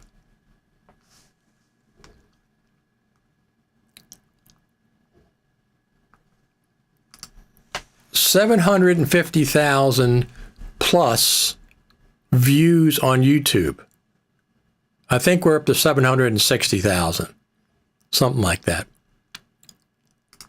But we also have hundreds of thousands of views.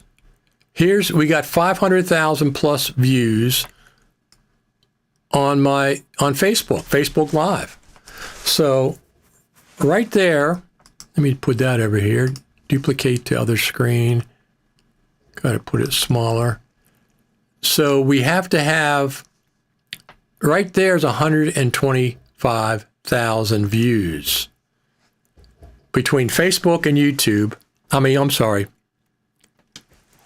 1,250,000 views between YouTube and Facebook.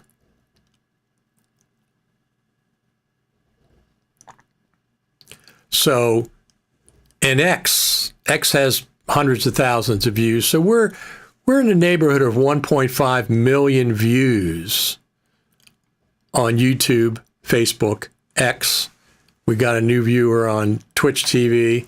We're doing fine. How are the cats doing? The cats are doing very, very well. Let's go over here and we'll pull up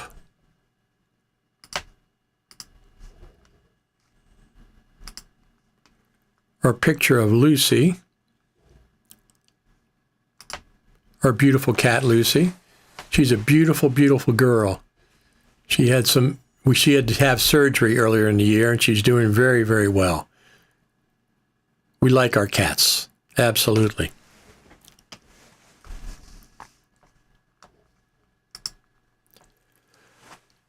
FYI, Michael Cioni, who's a musician, many instruments, said days ago he outlined what he loved about Suno. He floated the idea of integrating that in Pro Tools or Logic. Yeah. Did his company go to NAB this year? I don't know if it did or not. He was there too.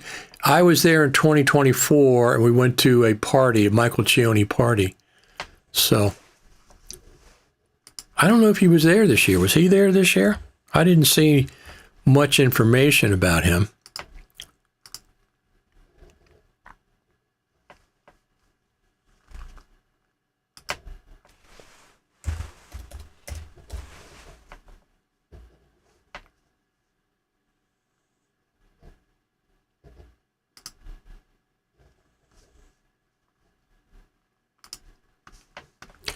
Let me pull this up.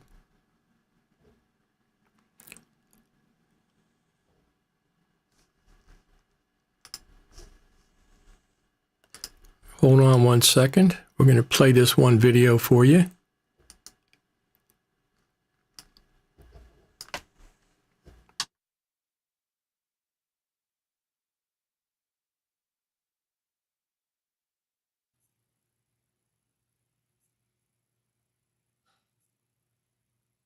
Now the mobile space is on fire. And I see people walking around using iPhones as part of their kits.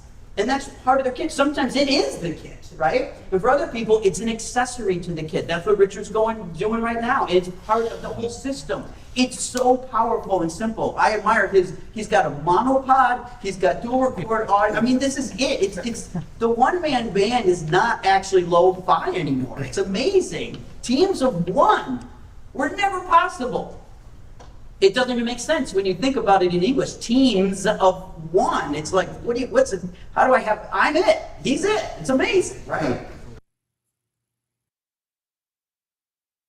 That was Michael Cioni at the 2024 Final Cut Pro Creative Summit. I was back there with my monopod, and I had my iPhone, I had my Lumix S5 Mark IIX, I had multiple microphones, and I filmed that little clip. I'm glad I did, because I don't think they put it in the one they released.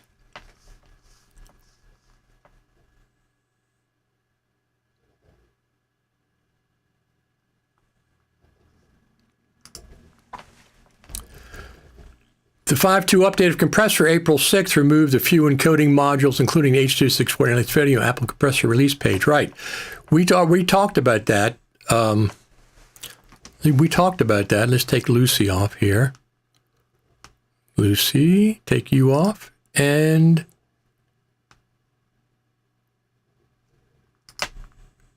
we talked about that a couple weeks ago, about the removal of the stuff.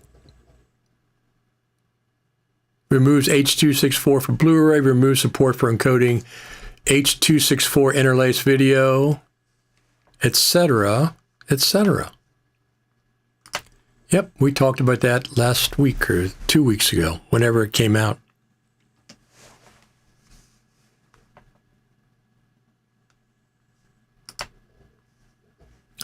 Do you have a list on one of your websites so we can easily find friends like VFX, Final Cut Pro, so we can make it easy to find friends of Final Cut Pro developers? So many useful tools. Sometimes I do that. I haven't done it. I haven't updated it recently.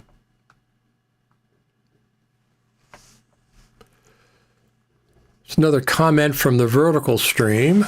The Motion VFX acquisition is such a positive sign. I agree. I absolutely agree. I'd love for them to do the same thing with Color Finale Pro, integrate their more in-depth tools. So Jack Isaac Video, where are you from? You look like somebody new. I'd like to know where you're from.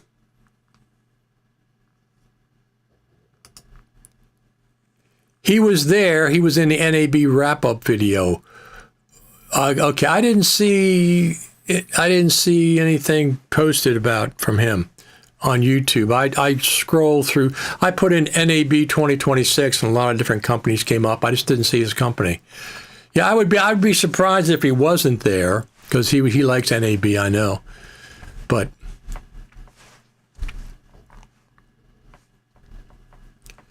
he likes NAB. I know that for sure.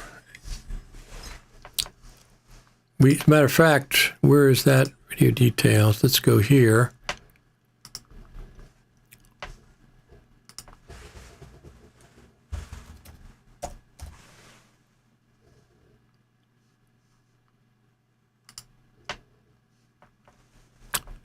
Let's do this. We are one of the only social media agencies that guarantees 1 million views.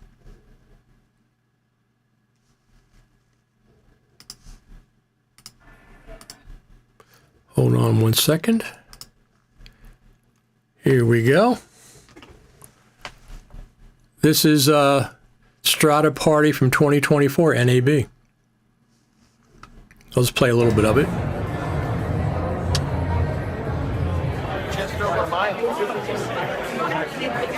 I paid $25 for a water. You still win.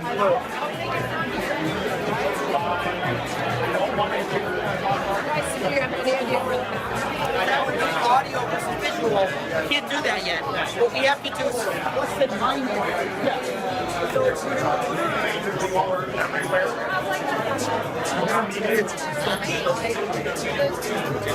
We try extra practice and value. We just like so.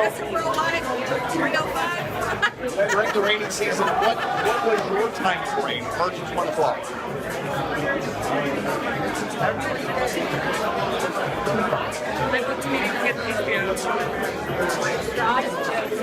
Well, not really. They just want to come by the booth, but still. So that's okay.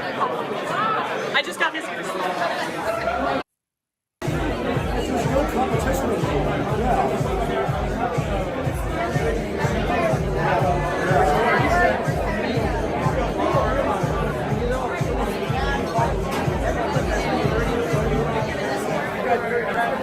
Okay.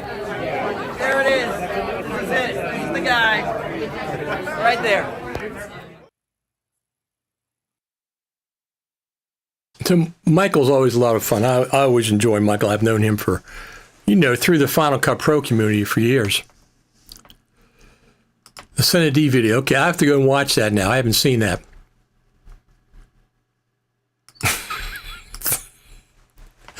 Now when your phone rings, it will be John, not Tim, but still ask not to tell too much. So Tim is CEO until September the 1st. So from now over the summer, it'll be Tim. And Tim is not leaving Apple. That's one of the main things that he came out and said. He's not leaving Apple.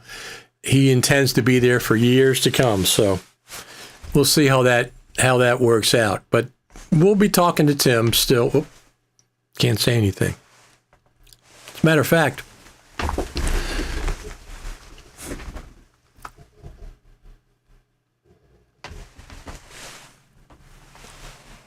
let's see if he's on there.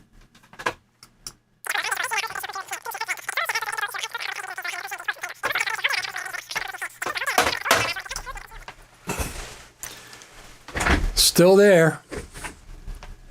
He didn't hang up, I guess. But what are you going to do? All right, so we have a whole summer to get through. I'm excited about, WWDC. Sometimes they talk about hardware. Sometimes they don't. They rarely have anything to do with Final Cut Pro at WWDC. Rarely. But they do hardware.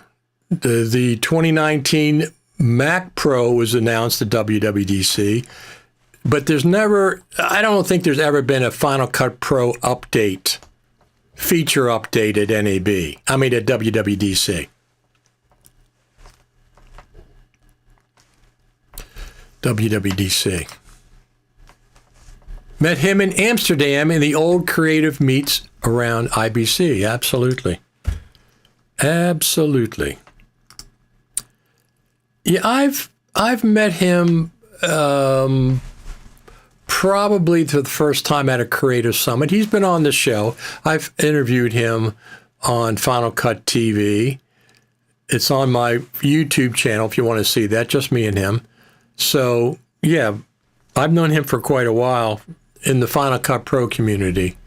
He's always been a big proponent of Final Cut Pro, so that's why we're friends. But anyway, we have a lot to get through between 2026 is just starting. So I really expect oh,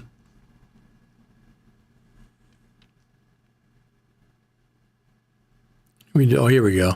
I really expect some more good news about Final Cut Pro, Motion VFX, an announcement about the Final Cut Pro Creative Summit.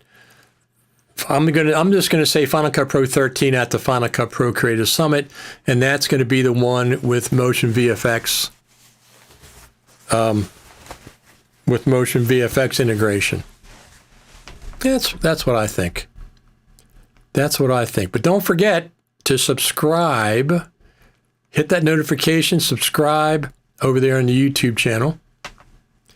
And the YouTube channel is youtube.com/RichardTaylorTV.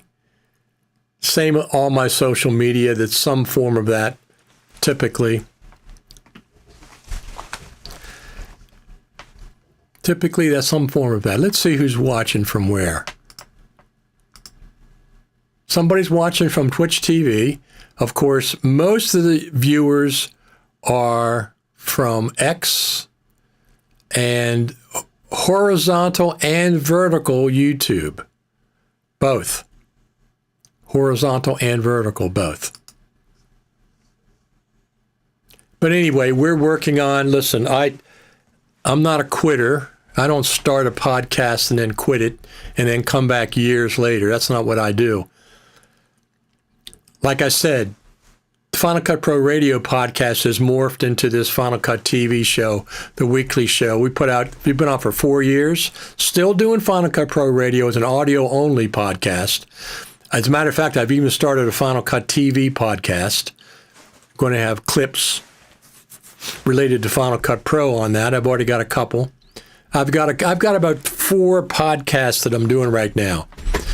I don't start a podcast and then quit it for a couple years. I don't start a podcast and then come back when there's big news about Final Cut Pro. We keep plugging away, thanks to you, because you show up every week and we have a conversation about Final Cut Pro. And And that's very cool. I chat on X, but watch on YouTube Landscape. Absolutely. Even if I'm on the phone, I would use Landscape because I would watch it like this. I maybe watch short videos like this, but I usually watch anything of importance. I'll just rotate my hand and watch it like that. So there you go. There you go. Anything else going on? We're going to stay on till we hit 2 hours. We're so close. We got another 5 minutes or so. So, what do I expect for the rest of the year? I would be surprised if they do a Final Cut Pro Creator Summit in the spring like they said they were going to do. I don't see how that's possible at this point. People don't have enough time to make preparations. I expect they're going to have yet another announcement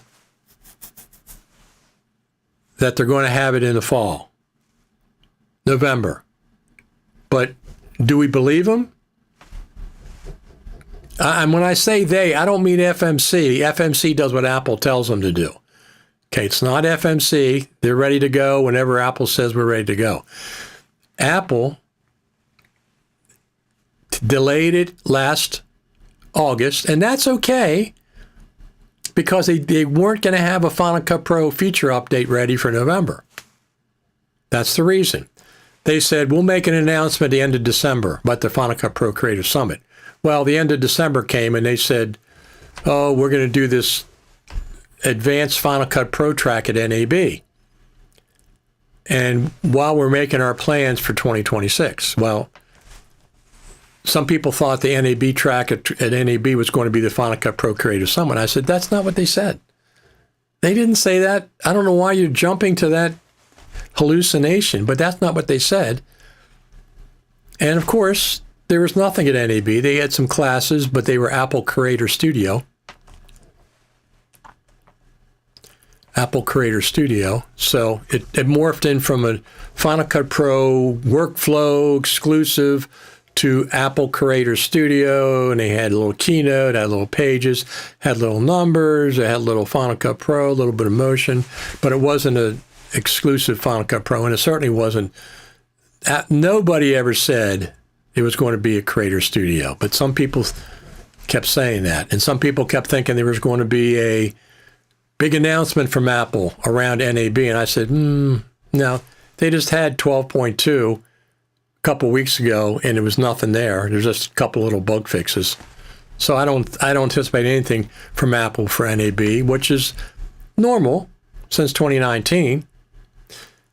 But I do expect, at this point, still a Final Cut Pro Creative Summit, Final Cut Pro 13, motion VFX integration, maybe a role-space mixer, maybe text-based editing.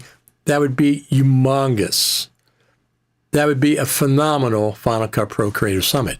Now, the other thing is this. Could they cancel the Final Cut Pro Creative Summit? Unfortunately, they could. They could just let it fade into people's memories.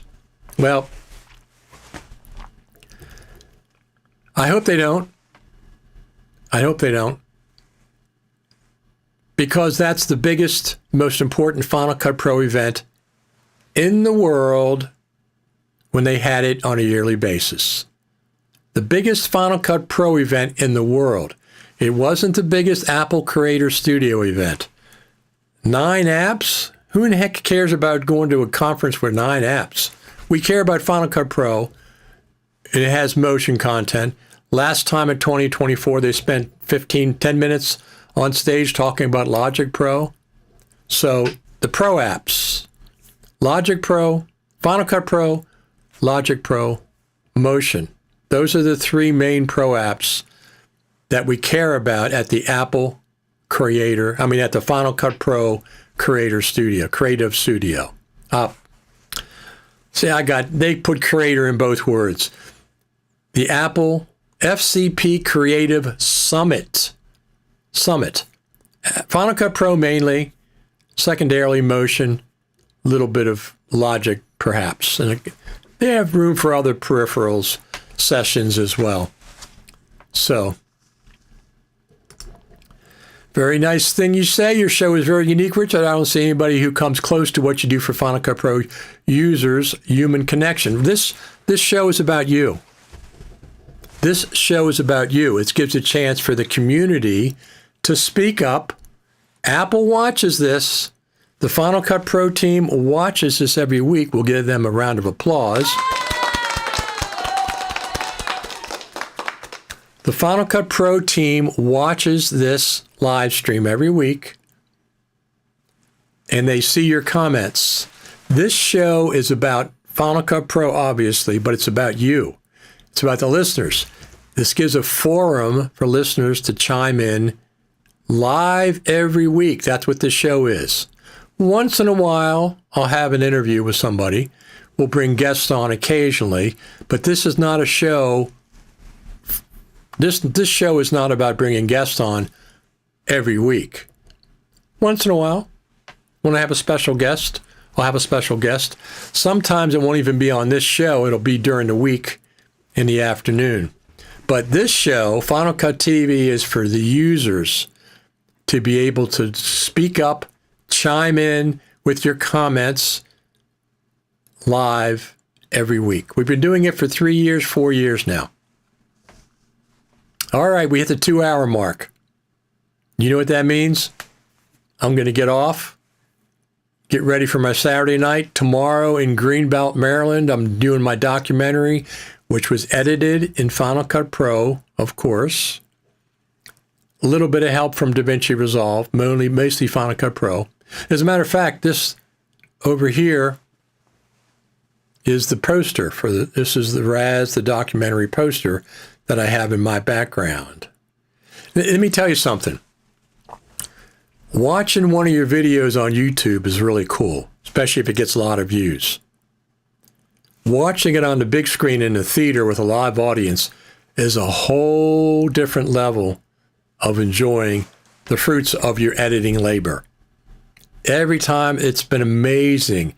We get packed theaters. People laugh, respond to all the places we expect them to. It's an amazing experience. But we'll be there tomorrow, 3 o'clock, Sunday, 3 o'clock, Greenbelt, Maryland. If you're in the area, stop by. Stop by, see the film, and say hi. Now, you all are the best audience of any Final Cut Pro YouTube live stream, period. Hands down, you're the best. If there's nothing that happens, look, at any point something can happen. At any point, motion VFX integration could happen. I don't expect it really until Final Cut Pro 13 at the Final Cut Pro Creator Summit. That's what I expect. But it can happen at any time. I don't expect anything at WWDC. I would like to be pleasantly surprised. And they do talk about Final Cut Pro. Or they release an update or something. New hardware, yes. Final Cut Pro. So here's what I'm looking at right now as far as studio equipment goes. I think I'm going to hold out for the Apple, the Mac Studio, because it has better specs than the MacBook Pro.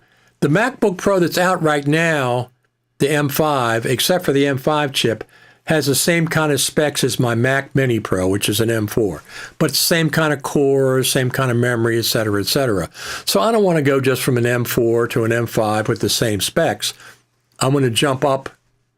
So I'm going to wait for the M5 Mac Studio. I could get an M4 Mac Studio when the M5 comes out, but we'll have to wait and see. But that's the most powerful desktop. I'm not going to get the high-end one. I'm going to get a mid-level one. So we'll see when that comes out. Maybe that'll come out at WWDC. That would be fine. That would be fine. But I think that's what I'm going to wait for. I'm going to hold on to my 2021 MacBook Pro, M1 MacBook Pro Max for another couple years. I don't use it except when I go to the Creator Studio. To the Creator Summit. Or if I go to NAB. They have an NAB in New York. That's easier for me to get to. Maybe I'll go there this year. That's usually about, 12,000 people. It's not that big. We'll have to see. The guy can take a train up there, and I'm up there in 2 or 3 hours. So, and then take a train back. So it's easier for me to get to, but it's not nearly as big. I'm hoping the NAB did good. I'm hoping they did 60,000, which is up from last year. That would be fantastic. That would be phenomenal. I'm going to get out of here, everyone. Thanks each and every one of you for tuning in.